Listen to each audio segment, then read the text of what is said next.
Hello friends, आज की video में हम बात करेंगे यूपी टेट की स्ट्रेटजी के बारे में। आपकी एग्ज़ाम की डेट भी आ चुकी है 28 नवंबर 2021 और आज की वीडियो में हम बात करेंगे प्राइमरी लेवल की जो टेट की परीक्षा होती है उसकी तैयारी कैसे करें। सबसे पहले हम बात करेंगे कि एग्ज़ाम का पैटर्न क्या होता है। यूपी टेट के एग्ज़ाम में जो आपके क्वेश्चंस होते हैं वो 150 क्वेश्चंस होते हैं और 1 नंबर का एक क्वेश्चन निर्धारित होता है। टीईटी के एग्ज़ाम में जो सारे क्वेश्चंस होते हैं वो ऑब्जेक्टिव होते हैं और एक क्वेश्चन 1 नंबर का होता है। आप इस एग्ज़ाम में कोई भी नेगेटिव मार्किंग नहीं होती है। आपका एग्ज़ाम है वो 2.5 घंटे का होता है और 150 क्वेश्चंस आते हैं। अब हम सबसे पहले देखते हैं कि कौन कौन से सब्जेक्ट आपके एग्ज़ाम में आते हैं। आपको स्क्रीन पर दिख रहा होगा बाल विकास, CDP इसको बोलते हैं। इसमें 30 क्वेश्चंस आते हैं और 30 नंबर का होता है। उसके बाद हिंदी जो आपकी कंपलसरी लैंग्वेज है उसमें 30 क्वेश्चन और 30 नंबर के आते हैं। उसके बाद जो लैंग्वेज सेकंड होती है उसमें आपको चॉइस करना पड़ता है। आप या तो अंग्रेजी ले सकते हैं या संस्कृत ले सकते हैं या उर्दू ले सकते हैं। ये आप पर डिपेंड करता है कौन सा सब्जेक्ट आपका स्ट्रॉन्ग है, आप उसको ही प्रेफरेंस देंगे। उसके बाद है गणित। गणित भी कंपलसरी है, 30 नंबर का आता है। और इसके बाद है एनवायरनमेंट। एनवायरनमेंट भी आपका 30 नंबर का आता है। टोटल 150 नंबर आपके यहाँ पे हो जाते हैं।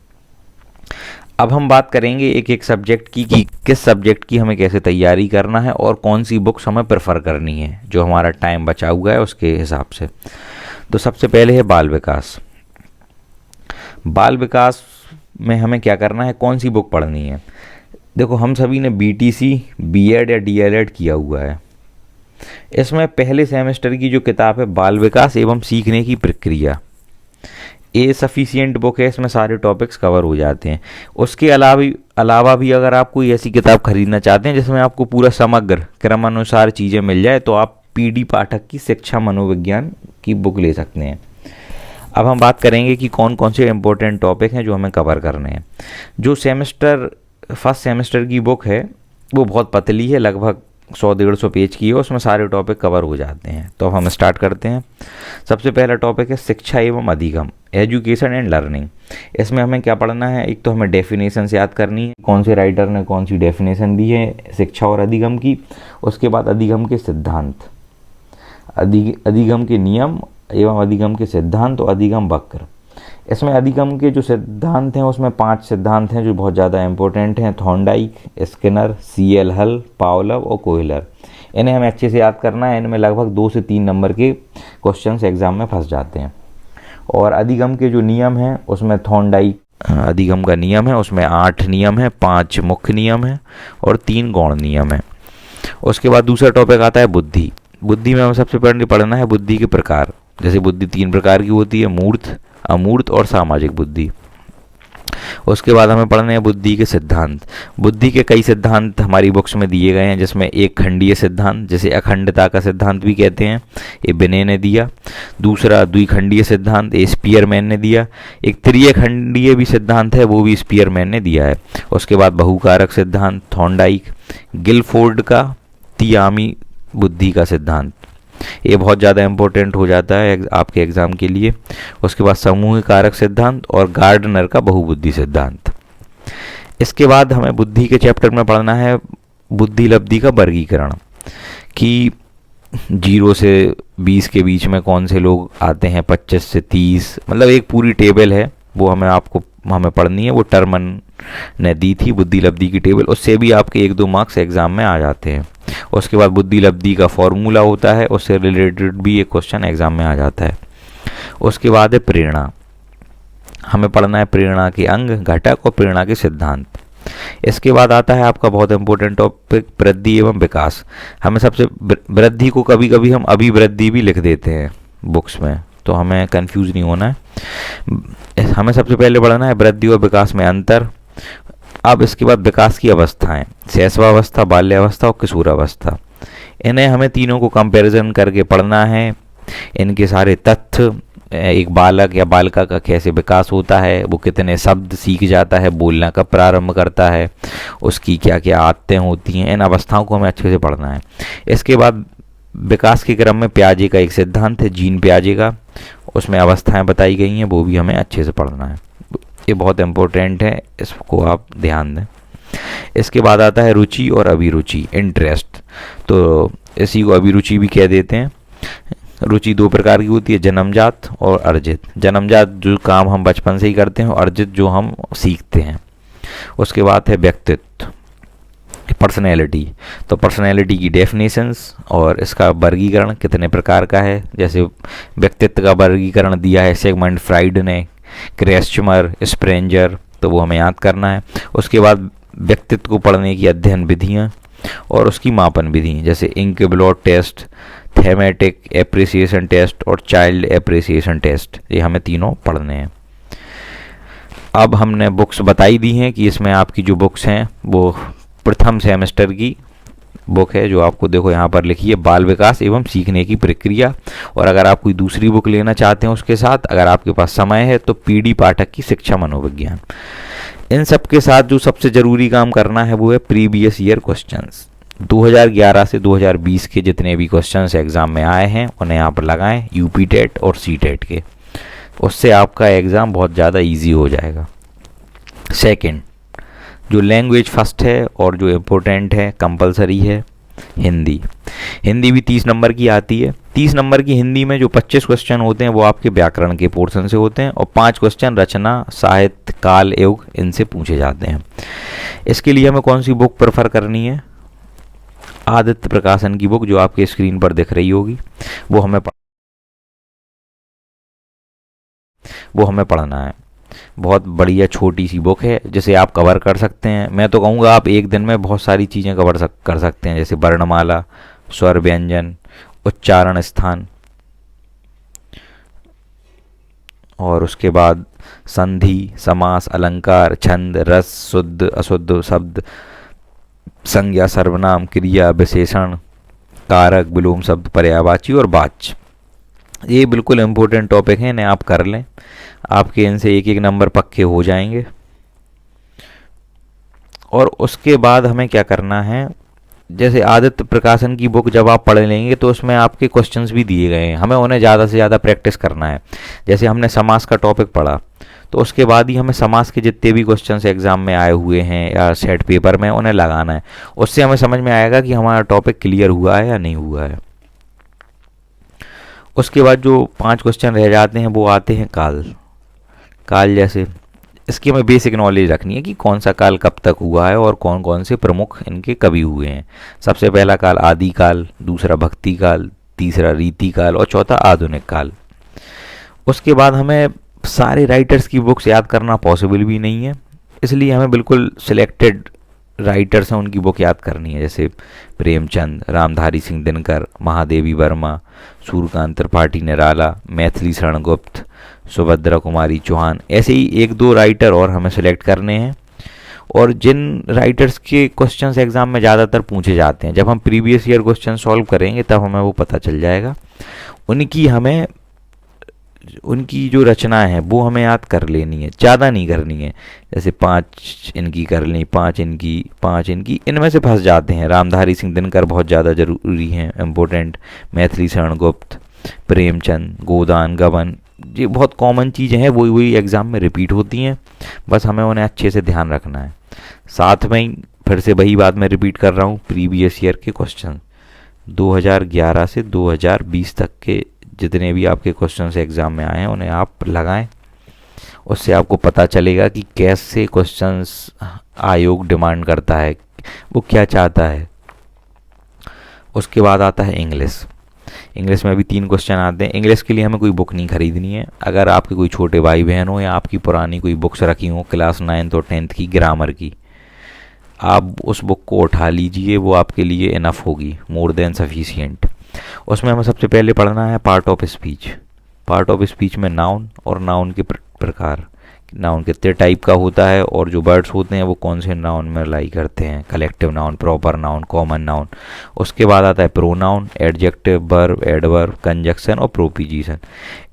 आप अगर 2018 का टेट का एग्ज़ाम देखेंगे तो आप देखेंगे कि नाउन के टाइप से ही कम से कम 6-7 क्वेश्चन एग्ज़ाम में आ चुके हैं। उसके बाद हमें पढ़ना है टेंसेस। टेंस 3 प्रकार के होते हैं, सबको पता है, present tense, past tense and future tense. तो उसकी भी हमें बेसिक नॉलेज होनी चाहिए। उसके बाद एक्टिव वॉइस और पैसिव वॉइस, इनसे भी आपका 1 या 2 क्वेश्चन एग्जाम में आ जाते हैं।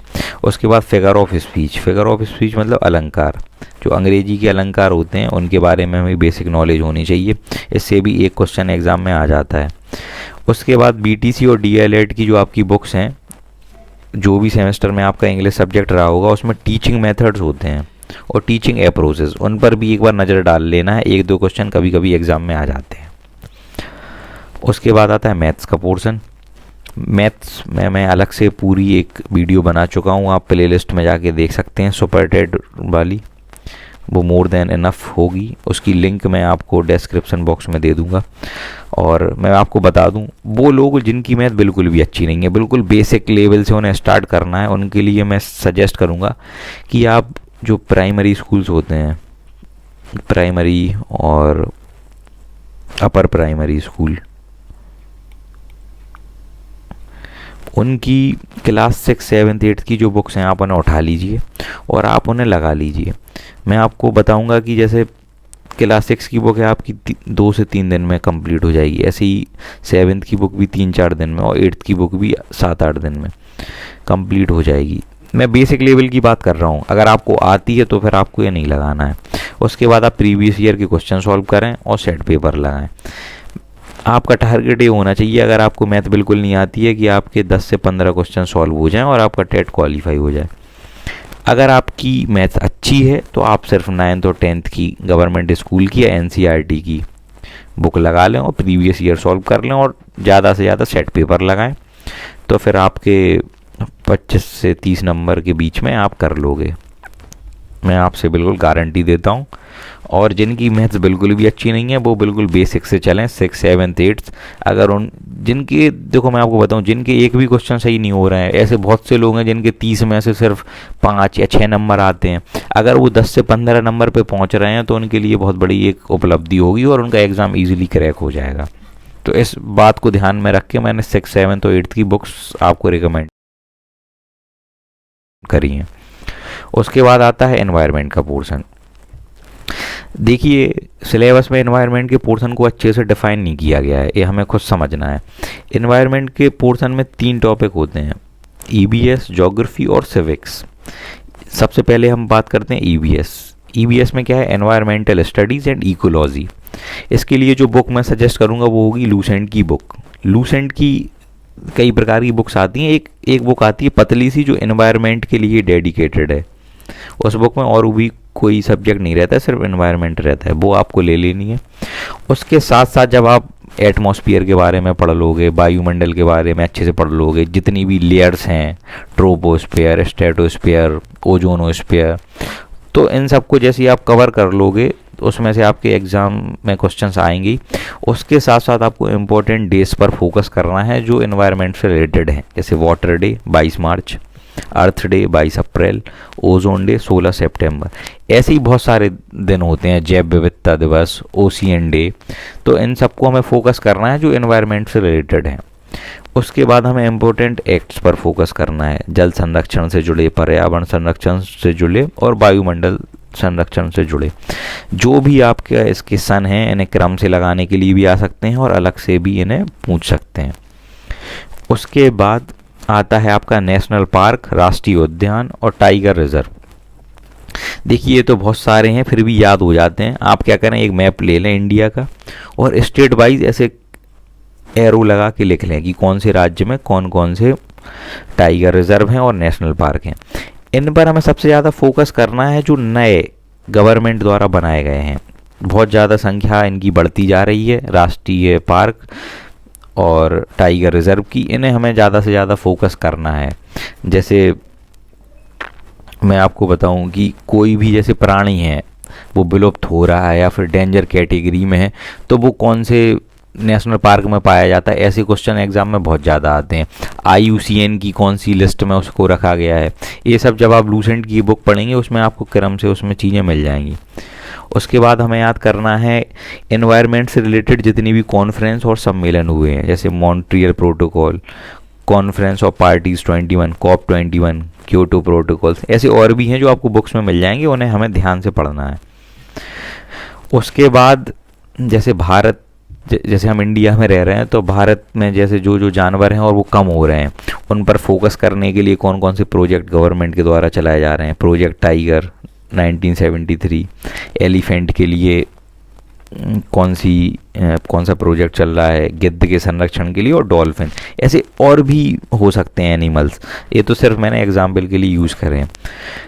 और लास्ट में हमें ग्लोबल वार्मिंग और क्लोरोफ्लोरोकार्बन, ग्रीन हाउसेस गैसें जितनी भी हैं उनसे रिलेटेड जो करंट के मुद्दे हैं, इन पर ज़्यादा से ज़्यादा क्वेश्चंस एग्ज़ाम में आते हैं। अब आएगा ज्योग्राफी।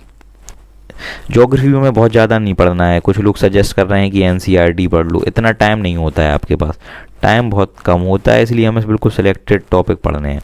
सबसे पहले बांध, जो भी नए बांध गवर्नमेंट के द्वारा प्रपोज करे गए और जिन्हें बनाया जा रहा है, निर्माणाधीन है, वो कौन सी नदी पर स्थित हैं, कौन से राज्य में हैं, तो ऐसे क्वेश्चन एग्जाम में आ जाते हैं। उसके बाद नदियाँ, उत्तर भारत की नदियाँ कौन कौन सी हैं, गंगा, यमुना, सिंधु, और जो पंजाब में 5 नदियाँ बहती हैं, तो इनका क्रम लगाने के लिए आ सकता है, या इनकी लंबाई भी पूछ सकते हैं। उसके बाद साउथ इंडिया की कौन सी नदी हैं, कृष्णा, कावेरी, गोदावरी, नर्मदा, ताप्ती, तो ऐसा भी पूछा जाता है। पूर्व से पश्चिम की ओर बहने वाली नदियों का क्रम, या फिर पश्चिम से पूर्व की ओर सबसे लंबी नदी कौन सी है जो बहती है पश्चिम से पूर्व की ओर, तो हमें थोड़े ट्रिकी क्वेश्चन इनमें पढ़ लेना है। उसके बाद पर्वत, जो हाईएस्ट है कौन सा है, उत्तर प्रदेश में कौन सा है, राजस्थान में कौन सा है, 1-2 चीज़ें हमें याद कर लेनी है। और भारत का सबसे बड़ा जो हाईएस्ट पीक है वो कौन सी है। मैं आपको बता दूं, कंचनजंगा है, सिक्किम में ये स्थित है, लेकिन कुछ लोग कहते हैं कुछ लोग कहते हैं कि K2 है जो POK में है, लेकिन अंतर्राष्ट्रीय स्तर पर इसको मान्यता नहीं दी जाती, इसलिए कंचनजंगा को ही भारत की सर्वश्रेष्ठ चोटी माना जाता है। उसके बाद कौन सी बहुउद्देशीय परियोजनाएं चल रही हैं, कौन से स्टेट में सोलर प्लांट्स लगाए गए हैं, और ग्रीन एनर्जी पर जो भी वर्क हुआ है, वो ऐसी चीज़ें एग्जाम में आ जाती हैं। उसके बाद आएगा सिविक्स का पोर्शन। सिविक्स में जो न्यू कॉन्स्टिट्यूशनल अमेंडमेंट हुए हैं, नए संविधान संशोधन, उन पर एक बार हमें नज़र डाल लेनी है कि भैया 101वां संविधान संशोधन है वो किससे रिलेटेड है, 102 किससे, ऐसे 3-4 सिर्फ। उसके बाद आयोग, मंत्रालय जिनकी प्रमुख महिलाएं हैं या और जो नई बनाई गई हैं, क्योंकि फीमेल्स को हमेशा बढ़ावा दिया जा रहा है। अभी जो वर्तमान लोकसभा है उसमें 78 फीमेल्स हैं, जो 2019 में लोकसभा के चुनाव हुए थे, तो फिर ऐसे क्वेश्चन एग्जाम में आने की संभावना बढ़ जाती है। जो केंद्रीय गवर्नमेंट में जो कैबिनेट मिनिस्टर्स हैं वो भी पूछ लिए जाते हैं कि शिक्षा मंत्री कौन है, रेल मंत्री कौन है, विदेश मंत्री कौन है, तो ऐसे क्वेश्चन हमें याद रखने हैं। और जो हमारा कॉन्स्टिट्यूशन है उसके इम्पोर्टेंट आर्टिकल्स, जैसे फंडामेंटल राइट्स, डीपीएसपी मतलब नीति निर्देशक तत्व, राज्य की नीति निर्देशक तत्व, और मौलिक कर्तव्य, फंडामेंटल ड्यूटीज़, आपातकाल के प्रोविज़न, इमरजेंसी, तो ऐसे जो इम्पोर्टेंट आर्टिकल्स हैं वो हमें याद करना है। उसके बाद आता है संस्कृत। संस्कृत के लिए मैं आपको सजेस्ट करूंगा सबसे पहले 6th, 7th और 8th क्लास की जो बुक्स होती हैं गवर्नमेंट स्कूल की, उसका व्याकरण पोर्शन आप सिर्फ तैयार कर लें, बिल्कुल हिंदी जैसा ही होता है, संधि, समास, उच्चारण स्थान, संस्कृत में गिनती, अगर आप ऐसे टॉपिक्स को पढ़ लेते हैं तो आपका काम हो जाता है। लेकिन आप और अगर आपके पास समय है और आप और ज़्यादा समय देना चाहते हैं तैयारी में संस्कृत की, तो आप यूपी टेट की संस्कृत गंगा नाम से एक बुक आती है, सर्वज्ञ भूषण सर की, उसको भी आप परचेज कर सकते हैं, वो बहुत अच्छी बुक है। अब लास्ट में मैं आपसे कुछ बातें करना चाहता हूँ, जब आप टेट की तैयारी करते हैं तो वो आप उन्हें याद रखें। सबसे पहले आप सिलेबस को अपने सामने जो दीवार है उस पर चिपका लें और डेली सिलेबस को पढ़ें। पढ़ाई स्टार्ट करने से पहले सिलेबस से आपको पता चल जाता है कि आपका दायरा क्या होना चाहिए, पढ़ाई करते समय क्या पढ़ना है और क्या छोड़ना है, ये दोनों चीज़ें बिल्कुल ज़रूरी होती हैं। सेकंड, प्रीवियस ईयर के क्वेश्चंस। अभी तक टेट का एग्ज़ाम 2011 से 2020 में जितनी बार भी हुआ है, आप कोई भी पब्लिकेशन की बुक खरीद लें, यूथ पब्लिकेशन, अरिहंत, कोई भी आपको मार्केट में मिल जाए, मैं इन्हीं को सजेस्ट करूंगा क्योंकि ये ऑथेंटिक बुक्स होती हैं। तो उसमें आपके यूपी टेट, सी टेट, जितने भी क्वेश्चंस दिए गए हैं उन्हें ज़्यादा से ज़्यादा सॉल्व करें और उससे आपको पता चल जाता है कि एग्ज़ाम की डिमांड क्या है। उसके बाद हम सेट पेपर लगाएंगे। जब प्रीवियस ईयर क्वेश्चन लगा लेंगे, अपना सिलेबस कंप्लीट कर लेंगे, उसके बाद हमें डेली एक सेट पेपर लगाना है। मैं आपको सजेस्ट करूंगा एग्ज़ाम के पहले कम से कम 10-15 सेट पेपर आप लगा लें, उन्हें चेक कर लें कि आप 150 में से कितना स्कोर कर रहे हैं। आप अपना टाइम भी डिसाइड कर लें कि आप कितना टाइम लेते हैं किस पोर्शन को सॉल्व करने में, इस कि आप मैथ पहले करना चाहते हैं जब एग्ज़ाम में शांति रहती है, कि आप लास्ट में करना चाहते हैं, क्योंकि एग्ज़ाम की लास्ट में थोड़ा सा प्रेशर क्रिएट हो जाता है। तो ये आप पर डिपेंड, आप पहले ही अपनी घर पर स्ट्रेटजी बना लें कि किस पोर्शन को आपको पहले करना है, OMR शीट पर आपको कैसे गोले भरने हैं। ये सब चीज़ें आपकी घर पे ही हो जानी चाहिए। 150 में से आप कितना स्कोर कर रहे हैं, जैसे कोई 80 कर रहा है तो फिर वो 80 से 90 तक आने के लिए उसको और तैयारी करनी पड़ेगी। कोई 110 कर रहा है तो वो उसी के हिसाब से और स्कोर बढ़ाने के लिए। और सबसे लास्ट है रिवीजन। अपने नोट्स बनाएं, उन्हें बहुत शॉर्ट बनाएं, मिनिमाइज़ करते जाएं और उन्हें बार बार रिवाइज करें। Thank you so much guys. Channel को सब्सक्राइब करें और वीडियो को ज़्यादा से ज़्यादा लोगों तक शेयर करें। Thank you so much.